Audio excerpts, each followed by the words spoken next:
तर अमरावती जिल्हा परिषद निवडणुकीच्या पार्श्वभूमीवर भाजप आणि काँग्रेसकडून आता हालचालींना वेग आलाय। दोन्ही पक्षातील दिग्गज नेते निवडणुकीसाठी सज्ज झाले आहेत। विधानसभा निवडणुकीत यश मिळालेल्या भाजपला आपली विजयी घौडदौड कायम ठेवायची आहे, तर काँग्रेसला मरगळ झटकून जिल्हा परिषदेवर सत्ता आभारित राखायची आहे। अमरावतीमधल्या याच जिल्हा परिषदेच्या निवडणुकीचा आढावा घेऊया आमच्या खास रिपोर्टमधून। अमरावती जिल्हा परिषदेवर कुणाचा झेंडा फडकणार? काँग्रेस समोर जिल्हा परिषदेची सत्ता टिकवण्याचं आव्हान। भाजप विधानसभेची विजयी घौडदौड कायम ठेवणार। युती आघाडीतील घटक पक्षांचा एकला चलोचा नारा।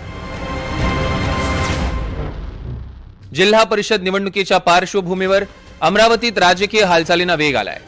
काँग्रेस आणि भाजपकडून जोरदार मोर्चे बांधणी सुरू असून काँग्रेस समोर जिल्हा परिषदेवर सत्ता टिकवण्याचं आव्हान आहे, तर भाजपला विधानसभेच्या एकतर्फी विजयाचा सिलसिला कायम ठेवत काँग्रेसला सत्तेतनं हद्दपार करायचा आहे। 2017च्या जिल्हा परिषद निवडणुकीत काँग्रेसनं एखादी विजय मिळवला होता। अमरावती जिल्हा परिषदेत एकूण 59 गट आहेत। काँग्रेस जिल्हाध्यक्ष बबलू देशमुख यांच्या नेतृत्वात काँग्रेसनं 24 जागा जिंकल्या। भाजप 14 जागांसह दुसऱ्या क्रमांकाचा पक्ष ठरला। शिवसेना 8, प्रहार 6 आणि बसपाचा 2 जागांवर विजय झाला, तर इतर घटक पक्षांनी 5 जागा मिळवल्या होत्या। गेल्या निवडणुकीत काँग्रेसनं बाजी मारली असली तरी यंदाची परिस्थिती पूर्ण वेगळी झाली आहे। 2024च्या विधानसभा निवडणुकीत भाजपनं काँग्रेसला आसमान दाखवलं। अमरावतीत भाजप आमदारांची संख्या केवळ 1 वर होती। 2024ला अनिल बोंडे आणि नवनीत राणा यांच्या आक्रमक पवित्र्यामुळे भाजपला मोठं यश मिळालं। यशोमती ठाकूर, वीरेंद्र जगताप, बबलू देशमुख, प्रहारचे अध्यक्ष बच्चू कडू अशा दिग्गज नेत्यांना पराभवाचं तोंड पाहावं लागलं। जिल्ह्यात भाजपचे 5 आमदार निवडून आले आणि भाजपचे मित्रपक्ष राष्ट्रवादी आणि युवा स्वाभिमान पक्षानं प्रत्येकी एकेका जागेवर विजय मिळवला।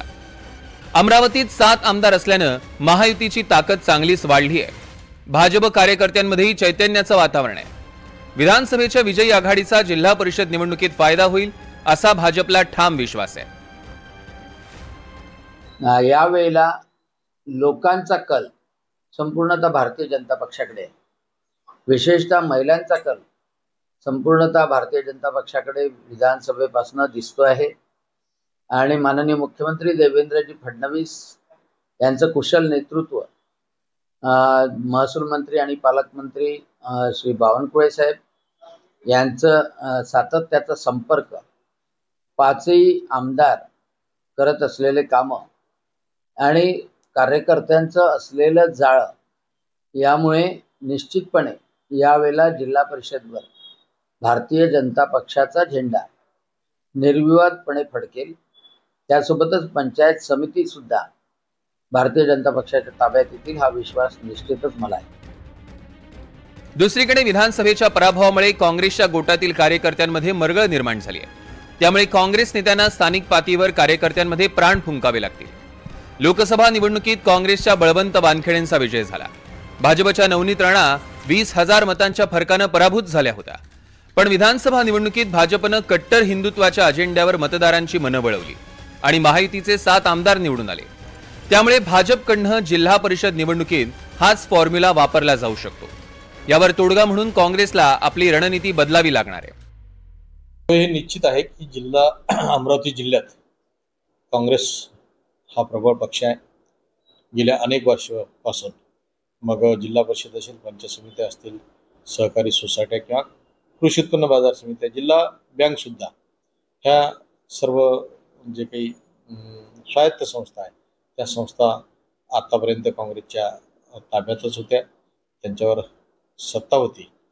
यावेळेस सुद्धा काँग्रेसची सत्ता राहील ही निर्विवाद सत्य आणि त्या संदर्भातलं नियोजन जे आहे त्या जिल्ह्याचे अध्यक्ष बबलू देशमुख, माजी पालकमंत्री आदरणीय यशोमती ठाकूर, वीरेंद्र जगताप हे जिल्हा परिषदेच्या पंचायत समितीच्या बाबतीत ध्येय ठरवून निवडणूक रणनीती आखतील।